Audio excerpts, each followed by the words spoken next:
नमस्कार दोस्तों, आप देख रहे हैं नाइट ट्रिपर स्टोरीज और आज की वीडियो बहुत ही खतरनाक होने वाली है, तो वीडियो को आखिर तक जरूर देखना। तो चलिए शुरू करते हैं। कहानी कुछ इस प्रकार है।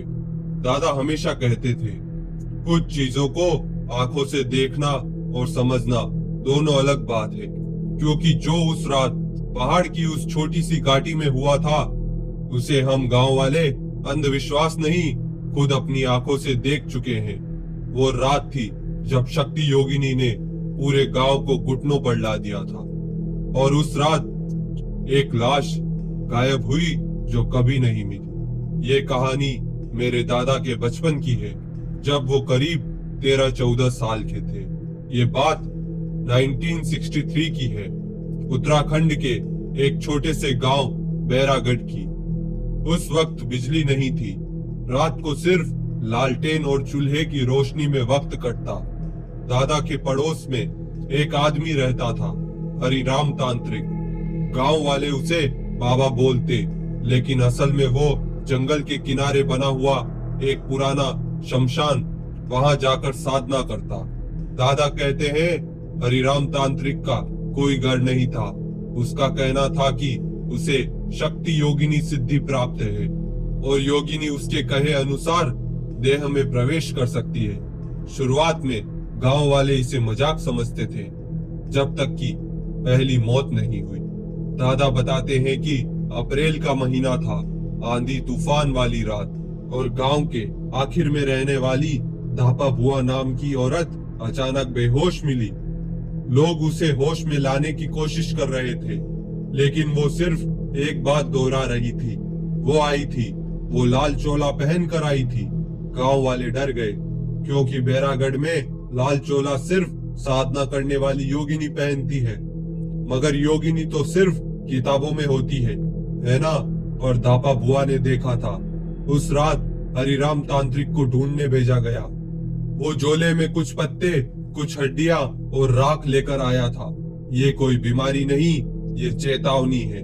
ये पहली बार था जब दादा ने योगिनी का नाम सुना था। अगली सुबह गांव की 2 बकरियां गायब हो गई। कोई खून नहीं, कोई निशान नहीं, सिर्फ बाड़े की मिट्टी में नंगे पैरों का चलता हुआ निशान, जो जंगल की तरफ जाता था। दादा ने कहा वो पैरों के निशान किसी औरत के लग रहे थे, लेकिन वो सीधे नहीं, टेढ़े मेढ़े थे। उस रात आधी रात को दादा के घर के ठीक सामने मृदंग मतलब ढोल बजने की आवाज आई, धीमी और स्थिर, जैसे किसी ने गांव के बाहर चट्टान पर बैठकर बजाया हो।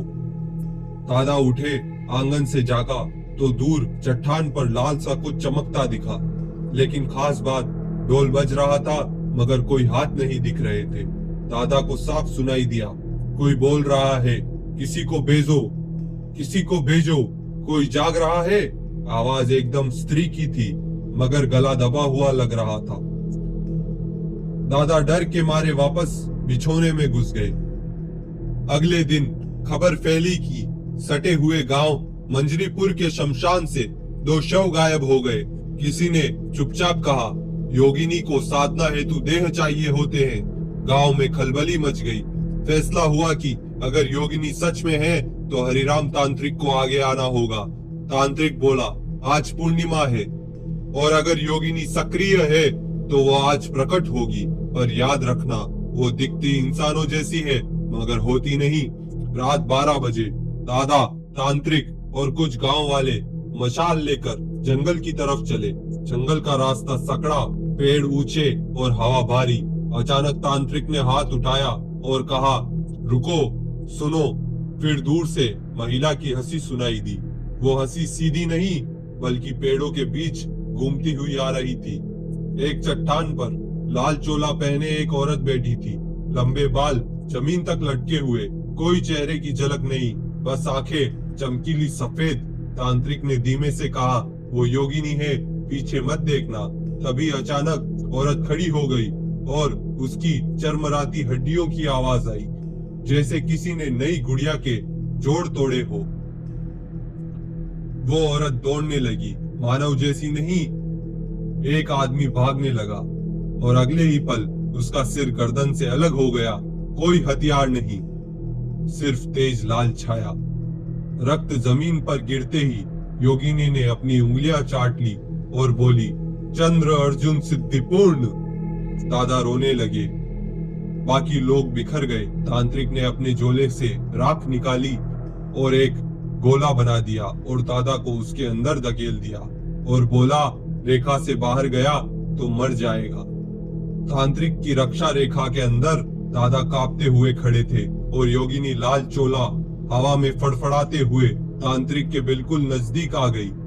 उसकी आंखें सफेद और आवाज जैसे किसी औरत का आधा गला फटा हो। वो बोली, एक शरीर फिर मैं चली जाऊंगी। तांत्रिक ने दांत भींचकर कहा, गांव को छोड़ दे, मेरा शरीर ले ले, बस बाकी कोई नहीं मरेगा। अचानक योगिनी रुकी। उसने अपने बाल तांत्रिक के चेहरे पर फेंके और अगले ही पल चेहरा बदल गया। अब वो किसी औरत जैसी नहीं लग रही थी, वो पूरी काली छाया बन चुकी थी और बिना चेतावनी के उसने अपने हाथ को तांत्रिक की छाती में धीरे से डुबोया, जैसे मिट्टी में उंगलियां घुसती है। तांत्रिक ने एक शब्द भी नहीं बोला, सिर्फ आखिरी सांसों में कहा, देह ले ली, अब वचन निभा। योगिनी ने तांत्रिक की देह अपने ऊपर ओढ़ ली जैसे कोई कपड़ा पहना जाता है। अब हरिराम तांत्रिक की आंखें सफेद हो चुकी थी। वो उठा, धूल झाड़ी और जंगल की तरफ मुड़कर बोला, पूर्णिमा समाप्त, सौदा पूर्ण। फिर उसने पीछे खड़े दादा की तरफ देखा।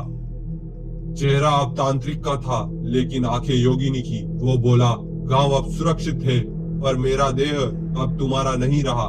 फिर वो पूरा लहू लथपथ चट्टानों को पार करता हुआ जंगल में गायब हो गया। गांव वालों ने पीछे से देखा लेकिन उसे रोकने की किसी की हिम्मत नहीं हुई।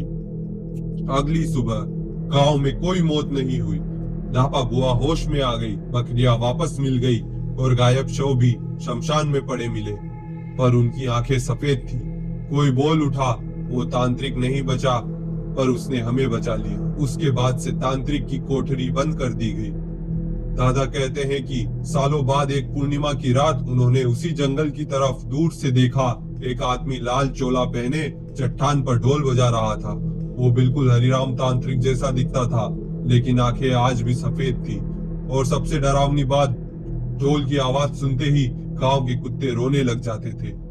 दादा बस एक ही बात बोलते हैं, योगिनी ने सौदा निभाया इसीलिए हम बचे रहे। और वो पूरी जिंदगी पूर्णिमा की रात दरवाजा बंद कर कर सोते हैं। दादा आज भी कहते हैं, शक्ति कभी जाती नहीं, बस देह बदलती है। तो ये थी दोस्तों कहानी। आपको कैसी लगी कमेंट में जरूर बताना। वीडियो अच्छी लगी हो तो वीडियो को लाइक कर लेना और ऐसी ही मजेदार कहानियां सुनने के लिए हमारे चैनल को सब्सक्राइब करना ना भूले। धन्यवाद।